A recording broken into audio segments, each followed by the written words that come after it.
друзья! Приветствую вас на канале Food Court. Все кухни мира на одном столе. И сегодня я буду готовить куриную ветчину. Куриная ветчина – это очень вкусный диетический продукт.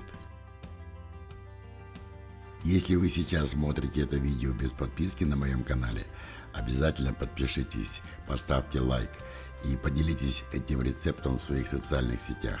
Это поможет мне в развитии моего канала. А я в этом видео покажу вам, как приготовить два варианта куриной ветчины. Досмотрев это видео до конца, вы узнаете, как приготовить вот такую красоту. Это куриная ветчина с твердым сыром, оливками и маслинами.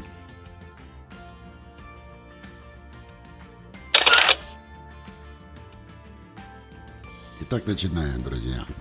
Для приготовления куриной ветчины я использую мясо бедра курицы без костей. Это мясо прошло у меня предварительный посол в течение 72 часов в вакууме. При температуре 2-4 градуса в обычном холодильнике. Посолочная смесь из расчета 15 грамм соли на 1 килограмм мяса. Соль нитритная, содержанием нитрита натрия 0,6% пополам с обычной поваренной солью. Прежде чем готовить фарш для эмульсии на куриную ветчину, мясо необходимо подморозить. Я это сделал в течение 1,5 часов в морозилке. Охладил мясо практически до нуля, минус 2 градусов.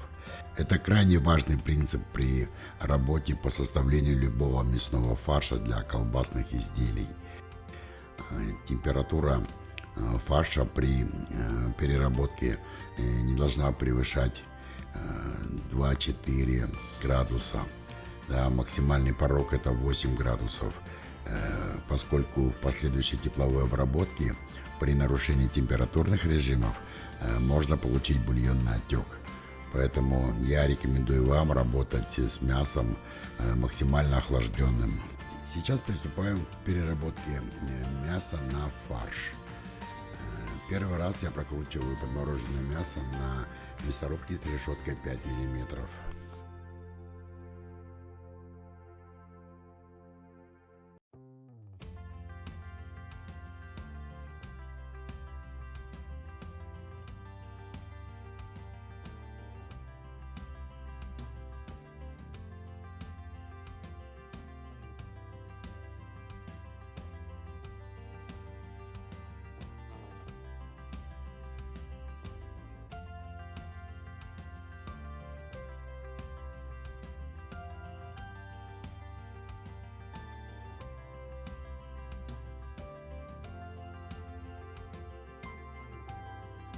Пропущенный на крупной решетке 5 мм фарш я упаковываю в зип-пакеты вот таким вот тонким слоем и отправляю в морозилку на 1,5-2 часа для заморозки.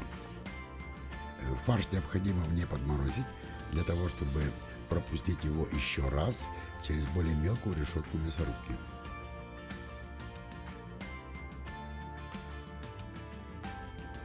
Итак, прошло 1,5 часа, фарш у меня подморозился до такого твердого состояния, и теперь я его нарежу на тонкие такие полоски для того, чтобы удобнее было пропускать через мясорубку.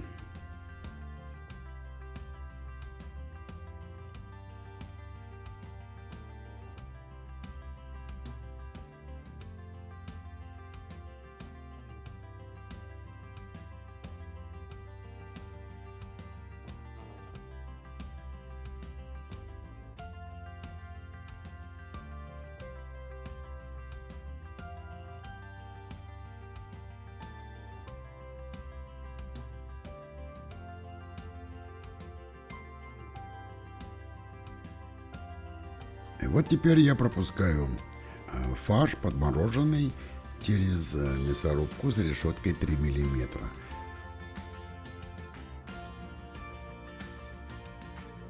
Подмороженный фарш хорошо прокручивается, он режется, не давится, и мы получаем максимально мелкую фракцию фарша.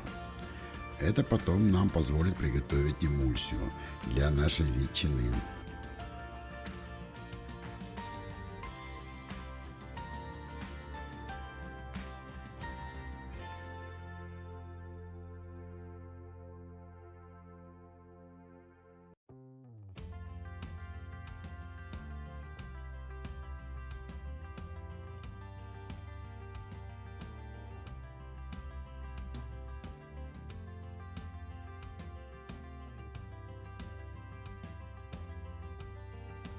На 2 килограмма готового фарша я добавляю 200 миллилитров или 10% подмороженных сливок жирностью 33%.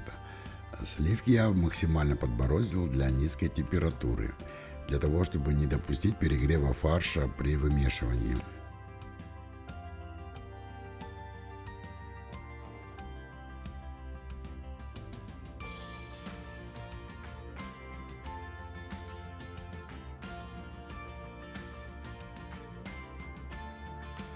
Далее я добавляю в фарш 3 сырых яйца из расчета на 2 килограмма фарша. Теперь я вношу специи. Из расчета на 1 килограмм фарша я добавляю 1 грамм белого молотого перца, 1 грамм черного молотого перца, полграмма муската, полграмма кардамона, 2 грамма сухого чеснока. И кроме этого я добавляю 2,5 грамма на 1 килограмм фарша пищевой фосфат для удержания влаги и полграмма аскорбата натрия, который работает как антиокислитель жиров. Точную граммовку всех ингредиентов вы можете найти в описании к этому видео. И теперь фарш необходимо тщательно вымесить до однородного состояния. После этого я перекладываю вымешанный руками фарш в чашу планетарного миксера. Вымешивать я фарш буду вот такой насадкой. Ну, по сути, планетарный миксер — это обычный домашний тестомес. Начиная с небольших оборотов, постепенно их увеличивая, я вымешиваю фарш в течение 4-5 минут. Вымешивание именно в тестомесе позволяет получить вот такую однородную, вязкую, плотную консистенцию колбасной эмульсии. Крайне важно на всех этапах составления фарша контролировать его температуру. Она не должна превышать более 8 градусов. Вот что мы должны получить в результате. Посмотрите, какую прекрасную эмульсию я получил после вымешивания фарша в тестомесе. Однородная, тягучая, консистенции мягкого пластилина. Вот такая простая технология может позволить вам в домашних условиях, дважды перекручивая мясо и вымешивая его в тестомесе, получить прекрасную колбасную эмульсию для различных вареных изделий, сосисек, сарделек, ветчин, наполнителей для домашних колбас. Для упаковки куриной ветчины я буду использовать вот такую форму для запекания. Обычная форма, в которой выпекаются кексы, хлеб. Емкость этой формы примерно килограмм 200 грамм фарша. Форму я выстелил пищевой целлюлозной пленкой.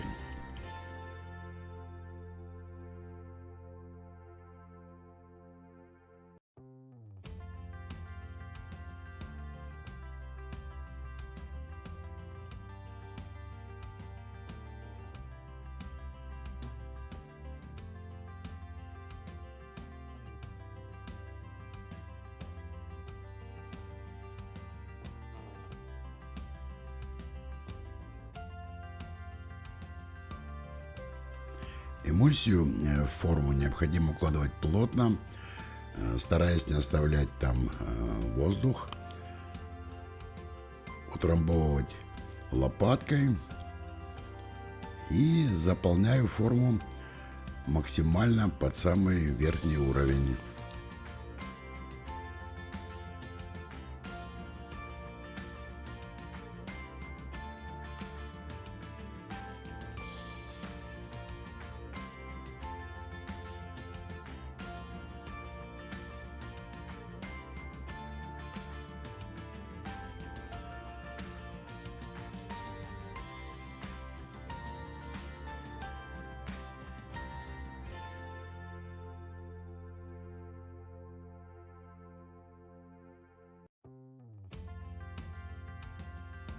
После упаковки эмульсии я оборачиваю форму целлюлозной пищевой пленкой и ставлю уплотнитель. Уплотнитель должен превышать верхний уровень формы хотя бы на 3-5 мм, для того, чтобы при вакуумной упаковке он мог создать давление на фарш и максимально его уплотнить.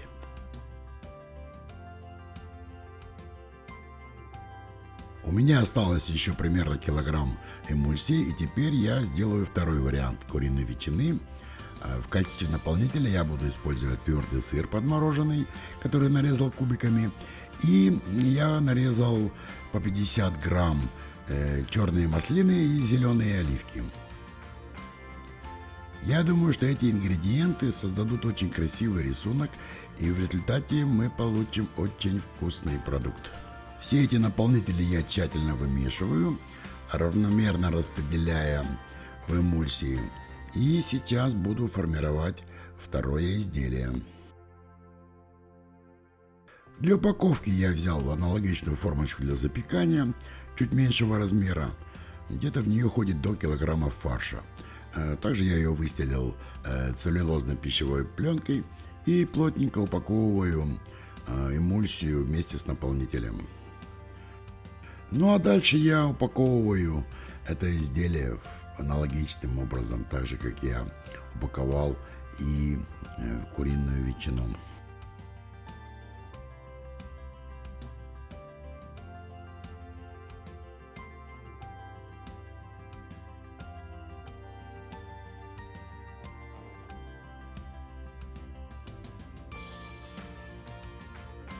Формы с ветчиной я ставлю в вакуумные пакеты и вакуумирую их.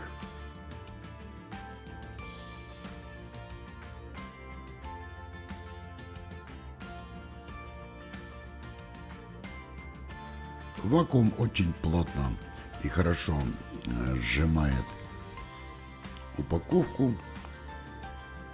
И теперь я завакуумирую второе изделие.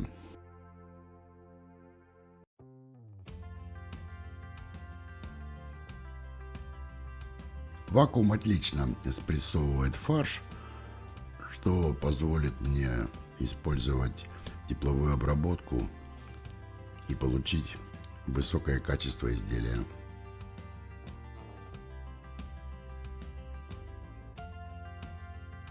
Тепловую обработку я буду проводить в сous-вид. Обычный ротационный кипятильник с таймером.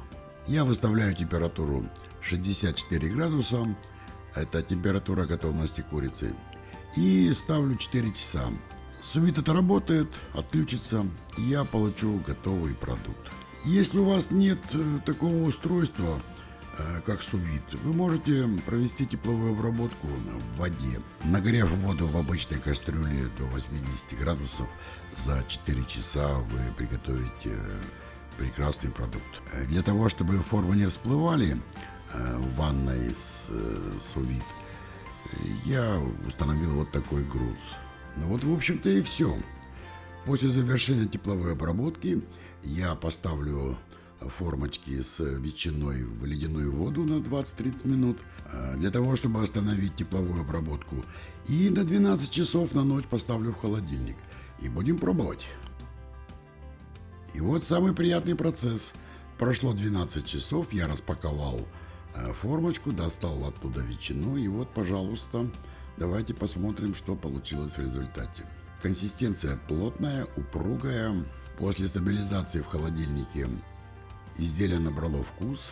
Вот такой красивый разрез. Пищевая пленка целлюлозная, она в принципе съедобная. Вот такое прекрасное изделие. Очень легкое диетическое мясо. Куриная ветчина, сливочная. Замечательно пойдет на бутерброды. Такую ветчину любят дети. И это можно использовать в салатах.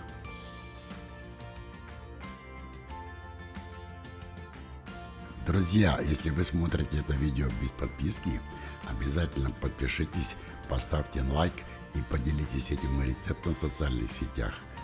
Это поможет мне в развитии моего канала.